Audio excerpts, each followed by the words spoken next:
950နိဗ္ဗာန်တော်မှာမဟာကပိဇတ်ဆိုပြီးတော့ရှိတယ်မဟာကပိဆိုတော့မြောက်မင်းပေါ့ဒီဇတ်တော်ကိုလူတိုင်းကြားဖို့ရတယ်နော်ပုံနာတယောက်ကတော်တဲ့ကိုနွားပြောက်ရှာရင်းနဲ့မျက်စိလဲသွားတာအဲ့လိုမျက်စိလဲသွားတဲ့ခါကျတော့အစာရည်သာပြတ်တဲ့ခါကျတော့နော်တေပင်ကြီးတပင်တွေ့တဲ့ခါအဲ့ဒီတေပင်ကြီးကိုတက်ပြီးတော့တေသီးကိုခိုးစားတာအဲ့တော့တေကိုင်းကကျိုးကြတဲ့ခါကျတော့အံ့ဩစရာပါပဲအဲ့ဒီတေကိုင်းကလည်းအမြင့်ကြီးအရှိကြီးထွက်လာဆိုတော့အောက်ကကြောက်သေးထိကြာသွားအဲ့ဒီကြောက်ကရေတွင်းလိုကြောင်မျိုးဖြစ်နေတယ်ပြန်မတက်နိုင်အဲ့ဒီတည်းကဲမဲ့လို့မရှိယူမဲ့လို့မရှိအကြီးအကျယ်သူဒုက္ခရောက်တယ်အဲ့ဒါနဲ့တအော်ဖြစ်နေတဲ့အခါကျတော့အဲ့ဒါကိုဘုရားလောင်းမြောက်ကကြားတဲ့အခါငါကဲမယ်ဆိုတော့သူဘာလုပ်လဲဆိုတော့အဲ့ဒီတွင်နှခေါင်းကိုသွားတော့သူ့ကိုကဲမယ်ဆိုတဲ့အမူအရာပြတော့လူအားကိုးတာပေါ့မြောက်ကြီးကိုမြောက်ကလည်းတော်တော်ကြီးတယ်အဲ့ဒါနဲ့ဘုရားလောင်းကအဲ့ဒီတွင်ထဲကိုဆင်းသွားတယ်ဆင်းသွားပြီးတော့လူကိုအရင်မကယ်သေးဘူးလူကိုပကုံးပေါ်တင်ပြီးတော့သူခုန်နေတာဒါပေမဲ့တကယ်လို့နိုင်တော်ရှိမနိုင်တော်ရှိမနိုင်ရင်လူဒုက္ခရောက်လိမ့်မယ်ကဲရပြီးတော့အကျိုးမပြီးမှဆိုလို့ဘာလို့တော့ဆိုတော့လူလောက်လေးတဲ့ကြောက်တုံးကြီးတုံးကိုသူ့ရဲ့ပခုံးပေါ်ထပ်ပြီးတော့အရင်ခုန်ကြည့်တယ်တဲ့ဟုတ်လားအဲ့ဒါလိုခုန်ကြည့်တော့အောင်မြင်သွားတော့မှပြန်ဆင်းလာပြီးတော့အဲ့ဒီပုံနာကိုပခုံးပေါ်တင်ပြီးတော့ခုန်ပလိုက်တယ်အဲ့ဒါအောင်မြင်သွားရောဟိုပေါ်ရောက်တော့တဲ့အခါကျတော့ကြောက်တုံးကြီးကိုခုန်အားထမ်းပြီးတော့ခုန်ရတာကတစ်ကြီးနောက်လူကိုထမ်းပြီးတော့ခုန်ရတာကတစ်ကြီးဆိုသူအရင်ပင်ပန်းသွားတော့ဒီလူကိုထမ်းပြီးတော့ဒီကောင်ခက်ရခက်ချင်သူတက်ရတာဟုတ်အဲ့တော့အရင်ပင်ပန်းသွားတဲ့အခါကျတော့တော်တယ်မှာချင်းသေးတွေကြားတွေကလည်းရှိနေတာဆိုတော့အဲ့ဒီပုံနာကိုလက်ပုံနာရဲ့လက်ပေါင်ပေါ်မှာခေါင်းခုပြီးတော့အိပ်ပြရစီဆိုတော့သူအိပ်တယ်ခဏနားတာပေါ့အဲ့တော့ပုံနာကလည်းအစာရည်သာငတ်ပြက်နေဆိုတော့တော်တော်ပိန်းလိမ့်နေအဲ့သူ့ပုံပေါ်မှာမြောက်ကြီးကအိပ်နေသူ့အသက်ကိုကဲခဲ့တဲ့မြောက်ပေါ့အဲ့ဒီမြောက်ကြီးကိုမြင်တဲ့အခါကျတော့ပုံနာကဘာစိတ်ကူးတော့ဆိုတော့နွားပြောက်သွားရှာတာနွားကလည်းမတွေ့ခဲ့ဒီတိုင်းလက်ချီအိမ်ပြန်တော့လည်းပဲအိမ်အပြန်ကမလှအင်္ဂါဇနီးမယားကရှူတော့မှာပဲအဲ့တော့အ ਨੇ ဆုံးဇနီးမယားမျက်နှာလှုပ်ရဖို့အတွက်ငါဘာလုပ်မလို့ဆိုတော့ဒီကြောင်ကြီးကိုဒီမြောက်ကြီးကိုပဲကြောက်ခိုင်းတော့နဲ့ထုပြီးတော့မြောက်ကြီးကိုပဲမြောက်သားစားဖို့အတွက်ငါရှူသွားတော့မယ်လို့သူအလိုစဉ်းစားတာ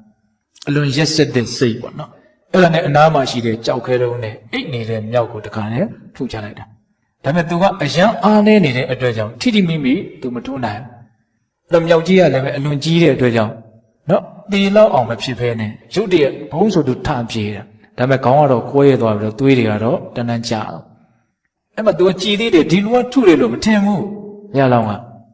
အဲ့တော့ဘေးဘီကိုကြည်တယ်ဒီအန်တယ်ဘယ်ကလာလို့ဘာမှလည်းမတွေ့ဘူးအဲ့ဒီသေချာကြည့်တော့မှပုံနှက်လက်ထဲမှာကြောက်ခက်တွေ့တော့သူဘာပြောတော့ဆိုတော့လောကကြီးမှာဒီလိုလူရည်လို့လဲရှိနေသေးတယ်ကိုအံ့ဩတယ်အကြီးကျယ်အံ့ဩတယ်အဲ့ဒါနဲ့သူတစ်ပင်ပေါ်တက်ပြေးတာတစ်ပေါ်တက်ပြေးတော့သေချာကြည့်တယ်အဲ့လိုသေချာကြည့်နေတော့မှအောက်ကလူကစဉ်းစားတယ်ဘာစဉ်းစားမိတော့ဆိုတော့ငါကြောက်သေးကပဲလွတ်သေးတာငါတောသေးကမလွတ်သေးဘူးသူမျက်စိလဲနေတာတော့ပြင်မဲ့ကိုသူမထွက်နိုင်ဘူးသူကြောက်သေးကပဲလွတ်ခံပဲရှိသေးတယ်ဒါသူသတိမေ့နေတယ်အဲ့ဒီကျမှသူငိုပြန်တယ်တဲ့အကူကြီးတောင်းမယ်တဲ့ငါကြောက်ကပဲလွတ်သေးတာငါပြင်မဲ့ကိုမထွက်တတ်ဘူးဆိုတော့အဲ့ဒီမှာဘုရားလောင်းကအဲ့လိုဆိုရင်တင်းနဲ့အတူတူတော့ငါလိုက်ပြီးတော့လက်မပြရဲတော့ဘူးတင်းနဲ့အတူတူလိုက်မယ်ဆိုတော့ငါလောက်မိုက်တယ်လို့မရှိတော့ဘူးဖြစ်တော့မယ်ဟုတ်လားအဲ့တော့ဘာလုပ်မလို့ဆိုတော့ငါကအပင်အပေါ်ကနေသွားမယ်အဲ့တော့ငါရဲ့သွေးဆက်ကြတဲ့နောက်ကိုမင်းလိုက်ခဲဆိုတော့တစ်ပင်ပေါ်ကနေတပင်ပြီးတွေဝင်ကူးသွားတာအဲ့ဒီပုံသားအဲ့ဒါအဲ့သွေးဆက်ကြအကြောင်းလေးရှောင်းလိုက်လာပြီးတော့တော့ရဲ့အပြင်ဘက်ကိုလူတွေနေတဲ့နေရာကိုရောက်သွားလွတ်မြောက်သွားတော့အဲ့ဒါနဲ့ဘုရားလောင်းကမျက်ရည်တွေလည်းကြာဝန်းလေးနေတာပေါ့နော်သူကယ်ခဲ့ရတဲ့လူကသူ့ကိုထုတတ်တယ်ဆိုတော့အဲ့ဒါနဲ့တံဝေကလည်းရတယ်အဲ့ဒီယောက်ျားကိုသူကြည့်တယ်မျက်ရည်တွေကြားတယ်နဲ့ကြည့်တယ်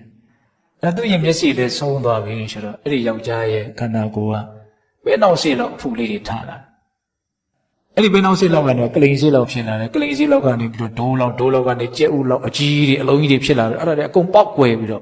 ့တခါတည်းရုပ်တရက်လူပိဋ္ဌာကြီးတယောက်လို့ဖြစ်သွားတယ်အဲ့သူအိမ်လည်းမရောက်တော့ဘူးစိတ်တွေပါလေလည်းသူတိတ်ပြီးတော့မမှန်တော့တယ်လို့မျိုးဖြစ်သွားတယ်အကြီးအကျယ်နော်ဆိုးရတဲ့စေတနာနဲ့ဆိုးရတဲ့ကံတရားကိုလွန်ကျူးခဲ့တဲ့တွင်ရောတောက်လျှောက်တခါလည်းအကျိုးပေးတာဒိဋ္ဌဓမ္မဝေဒနိယကံပေါ့နော်အဲ့ဒါနဲ့သူတောင်းစားပြီးတော့လူပိဋ္ဌာကြီးတယောက်လိုဖြစ်သွားလူရုပ်ကိုလုံးဝမပေါက်တော့တခါလည်းအဲ့လိုဖြစ်သွားတာအဲ့ဒါဘယ်နှစ်လောက်ကြာအောင်သူခံရတော့ဆိုတော့9နှစ်လောက်ကြာတယ်တဲ့နောက်တော့အကုသိုလ်ကပူပြီးတော့အကျိုးပေးခွင့်တာလာတဲ့အခါကျတော့ရေငတ်လို့ရေတောက်မယ်ဆိုရင်အဲ့ဒီရေတွေက